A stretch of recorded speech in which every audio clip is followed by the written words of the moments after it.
ভারতীয় গণমাধ্যম ভয়ঙ্করভাবে বাংলাদেশের বিরুদ্ধে মিথ্যাচার করছে, যা দুই দেশের স্বাভাবিক সম্পর্কের সহায়ক নয়। এসব কথা বলেছেন অন্তর্বর্তী সরকারের পররাষ্ট্র উপদেষ্টা তৌহিদ হাসান। শনিবার নর্থ সাউথ বিশ্ববিদ্যালয়ে এক সেমিনারে উপদেষ্টা সাফ জানিয়ে দেন, বাংলাদেশ কারো জন্য হুমকি নয়, কেউ হুমকি হোক এটাও চায় না বাংলাদেশ।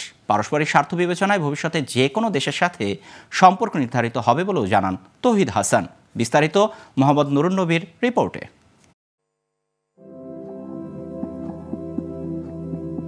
গেল 15 বছর প্রতিবেশী ভারতের সব সমস্যার সমাধান দিলেও বাংলাদেশের উদ্বেগের গুরুত্ব দেয়নি ভারত।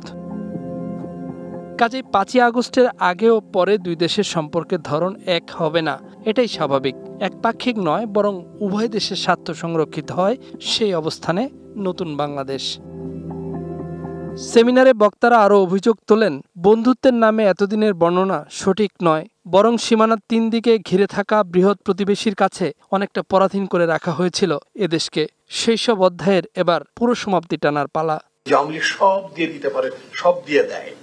অন্য কোন রাজনৈতিক দল তারা শুধু মিউচুয়াল রেসপেক্টের নীতিটা ফলো করে। যে রাষ্ট্র স্বাধীন থাকে কিভাবে, শত্রু সাপেক্ষে, বন্ধু সাপেক্ষে রাষ্ট্র হয় না।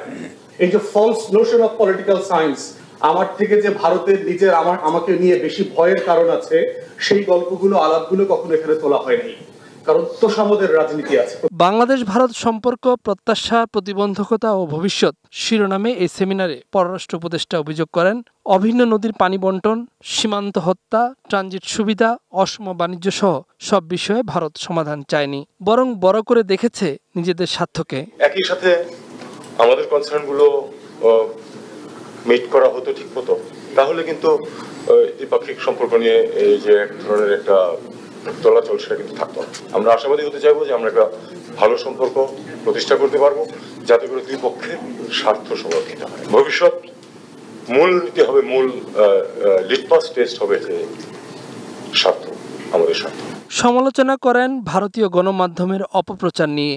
এ নিয়ে সঠিক তথ্য তুলে ধরতে বাংলাদেশের গণমাধ্যমের বড় দায়িত্বকেও স্মরণ করিয়ে দেন পররাষ্ট্র উপদেষ্টা। ভারতীয় মিডিয়া যে ভূমিকা নিয়েছে, এটা কোনো অবস্থাতেই দুই দেশের মধ্যে স্বাভাবিক সম্পর্ক প্রতিষ্ঠার জন্য সহায়ক না। একেবারে প্রমাণিত যে অনেকগুলি বক্তব্য তারা সম্পূর্ণ মিথ্যা দিচ্ছে, সেগুলিকে আমি মনে করি যে আমাদের মিডিয়া আরেকটু শক্তভাবে উত্থাপন করতে পারে, আরেকটু বেশি কাভারেজ দিতে পারে। অলমোস্ট নিয়ম, যারা শক্তিমান তারা প্রভাব বিস্তার করার চেষ্টা করবে। আপনার ঘর গোছাতে হবে, যাতে আপনার উপর আন্ডিও কোনো প্রভাব বিস্তার করতে না পারে। নতুন এই অবস্থানের সবচেয়ে বড় প্রশ্ন কিন্তু জাতীয় ঐক্য। যেখানে জাতীয় স্বার্থ আছে, সেখানে জাতীয় ঐক্যমত থাকার আহ্বান জানান পররাষ্ট্র উপদেষ্টা। অনেক ক্ষেত্রে আমার কাছে মনে হয়েছে যে আমাদের জাতীয় ঐক্যমত না থাকার কারণে আমরা অনেক পিছিয়েছি। অনেক ক্ষেত্রে যেখানে আমরা আরো অর্জন করতে পারতাম, সেটা আমরা পারিনি। মোহাম্মদ নুরুন নবী, গ্লোবাল টেলিভিশন, ঢাকা।